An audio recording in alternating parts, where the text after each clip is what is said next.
کہ وہ ایک آدمی گدھے پہ بیٹھ کے جا رہا تھا اپنے بیٹے کو نیچے اور خود بیٹھا ہوا ہے, بچہ گدھے کو لے کے چل رہا ہے.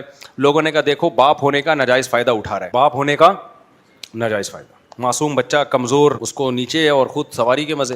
اس نے بچے کو اوپر بٹھا دیا, خود نیچے آ گیا. اب لوگوں نے کہا دیکھو یار ابھی سے بچے کو بدتمیز بنا رہا ہے, بچہ ظاہر ہے بچہ باپ بن جائے گا نا تھوڑے دنوں میں, خدمت کا عادی ہو جائے گا. ہونا تو یہ چاہیے باپ کہے کہ بیٹا میں تمہارا باپ ہوں, مجھے بٹھاؤ تاکہ یہ بڑھاپے میں بھی آپ کی خدمت کرے, آپ کو باپ سمجھے. بچے کو کیا بنایا جا رہا ہے, بدتمیز. اس نے کہا یار لوگ تو تانے دے رہے ہیں, تو دونوں بیٹھ گئے گدھے پہ, دونوں بیٹھ گئے. لوگوں نے کہا سواری یہ کہ بندے دو بیٹھے ہوئے, کوئی گھوڑا تھوڑی ہے یہ, گھوڑے پہ تو میرا خیال ہے دو بیٹھ بھی نہیں سکتے, کوئی اونٹ تھوڑی ہے. تو اس نے کہا یار یہ بات بھی صحیح ہے, گدھا بےچارا مر جائے گا, دو بندے بیٹھے ہوئے. دونوں اتر گئے, گدھا خالی. لوگوں نے کہا ان سے بڑا گدھے یہ ہے, لگ وہ رہا ہے, گدھا وہ ہے, حرکتیں ان کی گدھے جیسی. احمق, سواری موجود ہے پھر بھی استعمال نہیں کر رہے. آگے دریا آیا, اس نے اٹھا کے گدھے کو اندر پھینکا. تو عقل مندی کا کام کیا یا بے وقوفی کا کام کیا؟